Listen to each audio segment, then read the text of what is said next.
Okay, 5, 4, 3, 2, 1.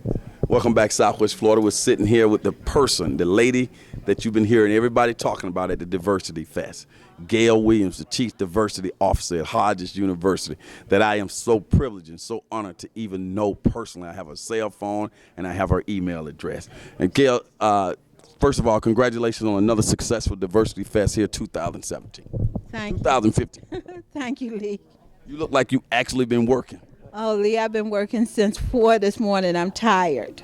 And people, when we see a wonderful affair like this that comes together, all these people from all different backgrounds, all types of music, all types of food, all types of entertainment, all types of art, all types of vendors, when we see all of this come together, we just think it just happened. But this is a long period of you working and your team working to make this come to reality. Tell us a little bit about how you first get started in putting this on each year and how it comes to this day in time.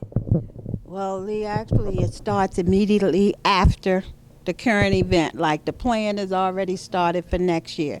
It takes a lot of work and it takes teamwork. Yes, I coordinated, but there's a lot of volunteers in the community who were here and was a part of planning, as well as members of the Hodges faculty and staff and our students. It's teamwork. It's all part of the Hodges initiative of building bridges in the community.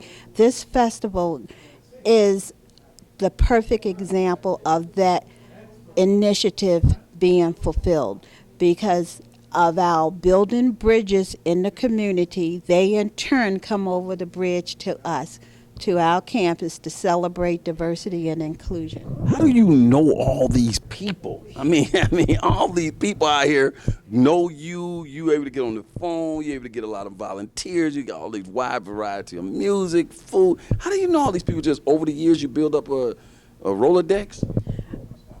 No, a Rolodex, well, kind of, but Lee, I'm out in the community a lot, and I believe in the saying, if you want to receive, you must give.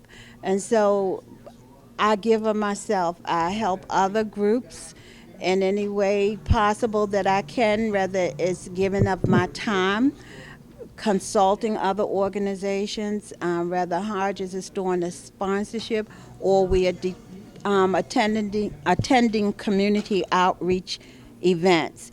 If these people are here, it's because I established a relationship with them, and that's very, very important.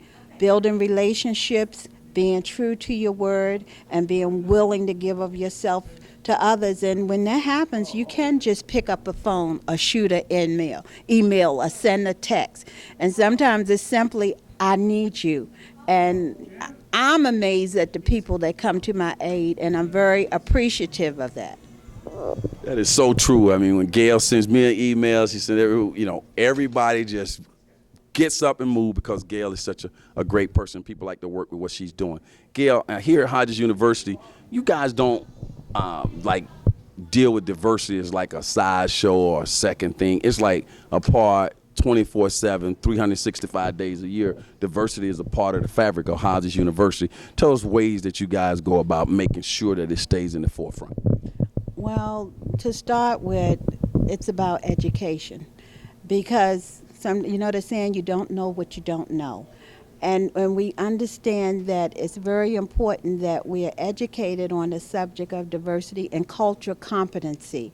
A lot of the things that are happening is simply because of the lack of understanding, the lack of knowledge of others. And so we have a focus on that. Throughout the year, I host numerous events that is all about education, educating ourselves about one another, cultural competency, because diversity, in some way you can say, that's about numbers, how many, but the main piece is inclusion, to be inclusive of others. And how can you be inclusive?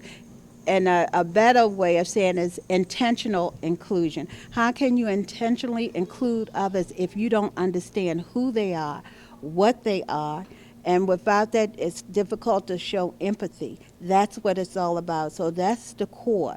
That's what we focus on, diversity and inclusion. And we have a big focus, a huge focus now on building cultural competency for the next year through the Office of Diversity. That's where my focus is. Excellent.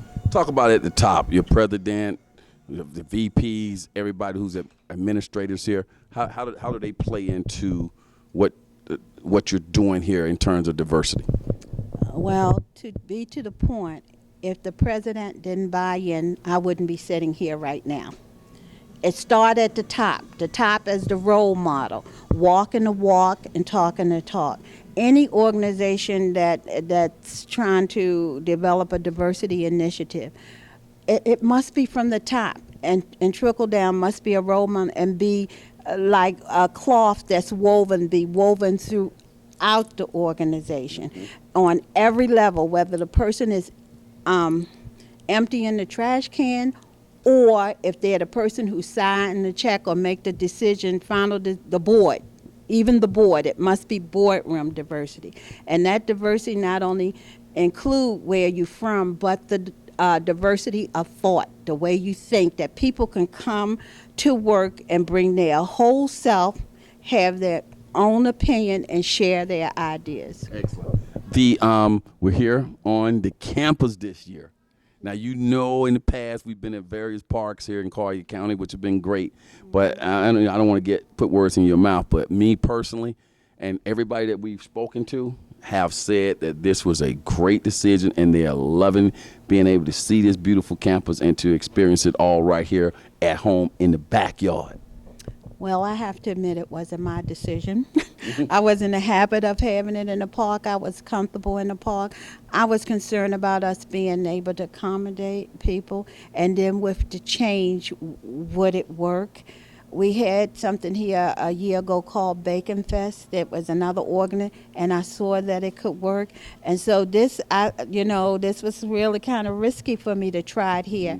And you know what? I'm glad we did. You got it down packed now. Okay, hold on. You got it down packed now. We'll be back next year, or I think somebody mentioned you may do something in Lee County as well. I don't know, but go ahead and speak on that. Well, our goal is to rotate between Lee and Collier County, be inclusive of everyone. So maybe next year we will do it on our Fort Myers campus. Okay. That's a maybe, folks. Nothing written in stone yet.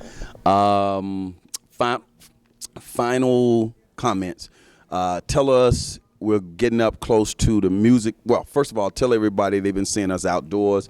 Tell them where we are right now, and tell them about the music lineup for the next part of the Fest Outdoors.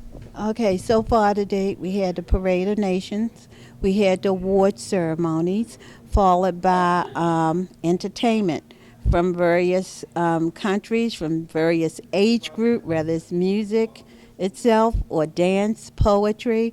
We've had a very, very diverse mix of activity. We just completed presenting Sanctum Soul, who did a tribute to the Santana Band, and it was excellent. They were great. We got some of that, and I got to go and get on stage, too. Okay. Where are we right now? Where is this building? Okay, we are in the Gaynor building on the Naples campus. It's the administrative building. We also have classrooms here and computer labs, and we are transitioning now in the program to jazz. Smooth jazz. We've worked hard all day. It's cooling off, and we want to cool down, and Gail, who is a flutist, is going to help us to do that. We're going to get some of Gail on television as well. I'm going to go out there and do some introductions of some of the bands. Gail put me on the back end, so I couldn't slip out early. Well, they're going to slip out early anyway, Gail. And this is where we get to chill. We maybe have Tony, our director, to get some of the footage. And this has just been spectacular, Gail. Again, congratulations. Everybody out there who's watching this on TV and on our Lepis Live YouTube channel. I know you've enjoyed meeting all the various people, seeing what happens at Hodges University Diversity Fest. As Gail said before, she's already working on 2016. So if you want to be a part of this festival in some kind of way, whether you want to volunteer, whether you want to be a vendor, whether you want to be a performer, whether you just want to come out and support the event, start now putting it on your schedule. Gail, do we know it's going to be this time next year, or you get that'll be discussed later on? It'll be discussed later on. Historically, it's been late winter, early spring, but we'll see. Okay. and we'll be right back.